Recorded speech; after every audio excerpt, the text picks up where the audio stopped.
everybody. I hope you are doing well and enjoying a day off from school. For those of you that go to school, I have another story for you today. I think you will like this one. It is called Mr. Putter and Tabby Feed the Fish. Mr. Putter and Tabby Feed the Fish by Cynthia Ryland and Arthur Howard. Chapter 1. The Fish Store. Mr. Putter and his fine cat Tabby loved going to the fish store. Mr. Putter loved it because he had owned goldfish as a boy.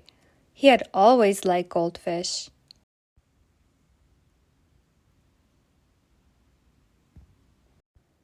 Tabby loved it because it made her whiskers tinkle and her tail twitch.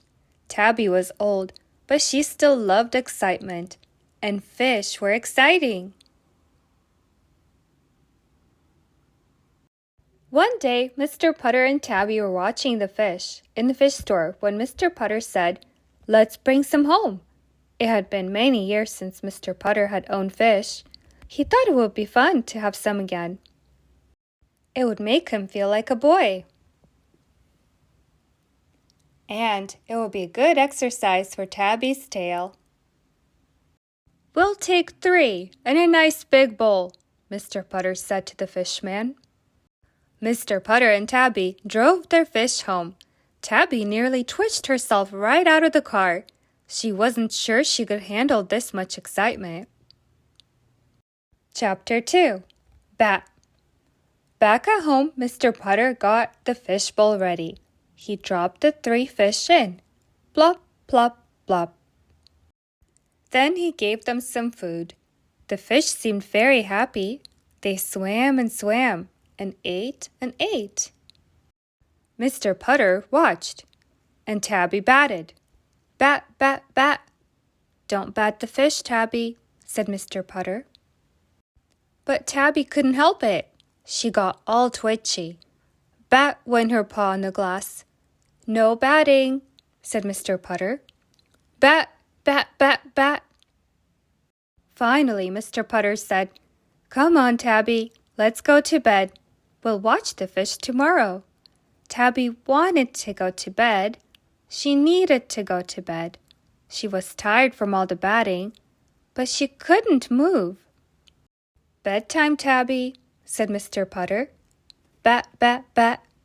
Mr. Putter looked at Tabby. Mr. Putter looked at the fish. He said. He went to get a pillowcase. He put it over the fish bowl. "Now can we go to bed?" he asked Tabby. Tabby purred and followed him to bed. Chapter 3. Bat, bat, bat. The next morning, when Mr. Putter woke up, Tabby wasn't there. "Tabby," he called. He listened. He thought he could hear something. It sounded very faint. It sounded very far away, but he thought he could hear it. It went, "Bat, bat, bat." "Oh dear," said Mr. Putter. He rose from the bed and put on his slippers. He went downstairs to the fish bowl. The pillowcase was still over it, but the pillowcase had grown a tail. Mr. Putter lifted off the pillowcase. There was Tabby. Her eyes were wide. Her fur was pointy. Her tail was terribly twitchy. "Tabby, dear," said Mr. Putter, "I think you have a fish problem." Mr. Putter got a bucket. He put it over the fish bowl. "Can we have breakfast now?" he asked Tabby. Tabby purred and followed him to breakfast. They watched birds instead of fish while they ate. Tabby didn't have a bird problem. Mr. Putter was glad. He wasn't sure he could get all those birds under one bucket. Chapter 4. So relaxed. The bucket stayed over the fish bowl for a week. Mr. Putter tried taking it off a few times, but Tabby got all twitchy and batty, and he had to put it back on. Finally, Mr. Putter got tired of looking at an upside-down bucket.